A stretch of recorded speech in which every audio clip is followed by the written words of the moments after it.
Assalamualaikum warahmatullahi wabarakatuh. Pada video saya kali ini, saya akan menjelaskan mengenai Human Resource Management. Di mana pada Human Resource Management ini fokusannya adalah memanajemen orang atau bisa dikatakan orang-orang yang terkait dalam proyek itu sendiri. Contohnya adalah proyek tim atau staf dari proyek tersebut. Namun sebenarnya tidak terbatas pada staf dalam proyek tim itu sendiri.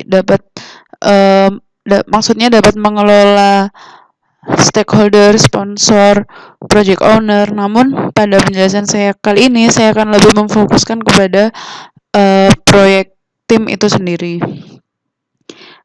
Mengapa perlu mengelola orang-orang dalam proyek tim itu?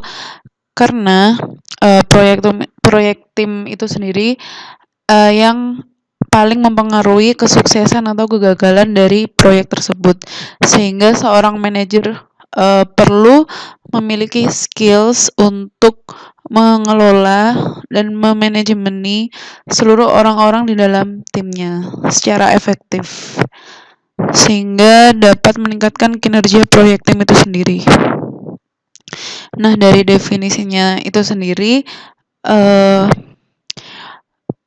Human Resource Management adalah suatu proses-proses di mana termasuk mengorganisir, mengelola dan memimpin anggota-anggota dalam tim proyeknya itu.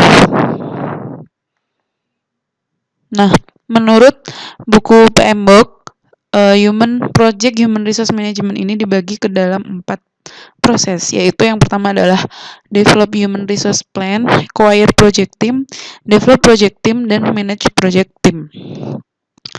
Yang pertama adalah develop human resource plan, di mana pada proses ini adalah mengidentifikasi dan mendokumentasi aturan, tanggung jawab, dan kemampuan setiap sumber daya manusia dalam tim proyek.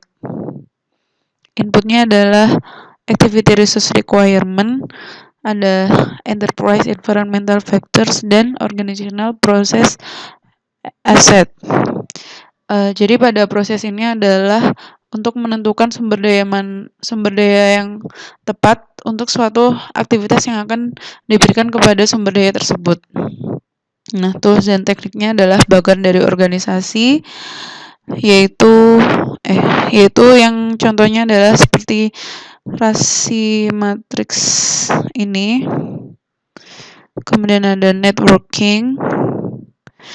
Dari networking kita bisa mengetahui keahlian dari orang tersebut, dan dengan kita mengetahui keahliannya, kita dapat dengan tepat sasaran menempatkan dia di bagian mana. Kemudian outputnya adalah perencanaan SDM yang di dalamnya sudah terdefinisi otoritas, tanggung jawab, dan kompetensi. Dan juga ada resources calendar, di mana dapat ditentukan waktu kapan yang membutuhkan staf bekerja paling lama. Kemudian ada tahapan yang kedua adalah acquire project team, yaitu proses konfirmasi ketersediaannya sumber daya manusia dan mendapatkan sebuah tim untuk pengerjaan proyek. Jadi di sini tuh termasuk seperti recruitment, interview, screening, masuk ke dalam tahapan ini. Inputnya adalah PMP, kemudian dapat dilihat seperti input dari yang tahapan sebelumnya tadi. Tools dan tekniknya adalah pre-assignment, bisa dengan menunjuk seseorang secara langsung, kemudian bisa negosiasi, akuisisi, dan virtual team. Outputnya adalah project staff assignment. Dan proses yang tiga adalah develop project team. Jadi setelah mendapatkan tim, tidak dipungkiri bahwa di lingkungan tim tersebut akan berpengaruh sebagai kinerja tim.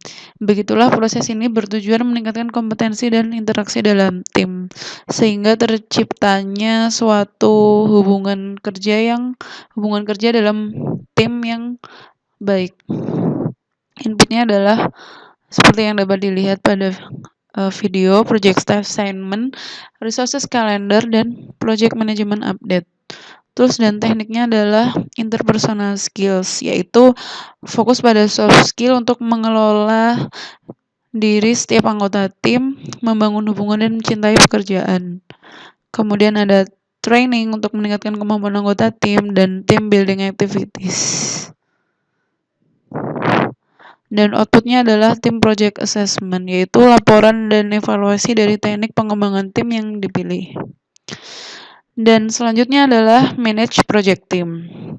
Jadi saat tim proyek sudah mulai bekerja, pasti ada suara yang ingin dikemukakan oleh setiap anggota dan pasti berbeda-beda, sehingga perlu skills, sehingga project manager memerlukan skills untuk mengelola tim proyek sehingga dapat menjaring feedback dan menangani isu dan perubahan yang semuanya mengarah pada peningkatan kinerja tim. Inputnya sendiri adalah project staff assignment, dan di sini juga ada performance report dari tiap anggota tim atau kinerja tim. Kemudian ada tim performance assessment. Dan tools dan tekniknya adalah observation dan conservation. Jadi di sini mengobservasi keadaan anggota tim, dan hal-hal yang perlu diobservasi adalah pencapaian kinerja dan masalah-masalah interpersonal dari tim itu sendiri. Kemudian tools yang kedua adalah project performance appraisals, di mana di sini tujuannya adalah menjaring feedback dan jika ditemukannya suatu masalah dapat menyelesaikan masalah bersama-sama dan mendapatkan solusinya. Kemudian ada konflik manajemen untuk mengatasi konflik di dalam tim itu sendiri. Step-stepnya adalah withdrawing, smoothing, compromising, forcing, collaborating, dan confronting. Kemudian ada issue log dan interpersonal skill. Outputnya adalah enterprise performance factors updates, organizational process assets updates, change request, dan project management path update. Sekian, terima kasih.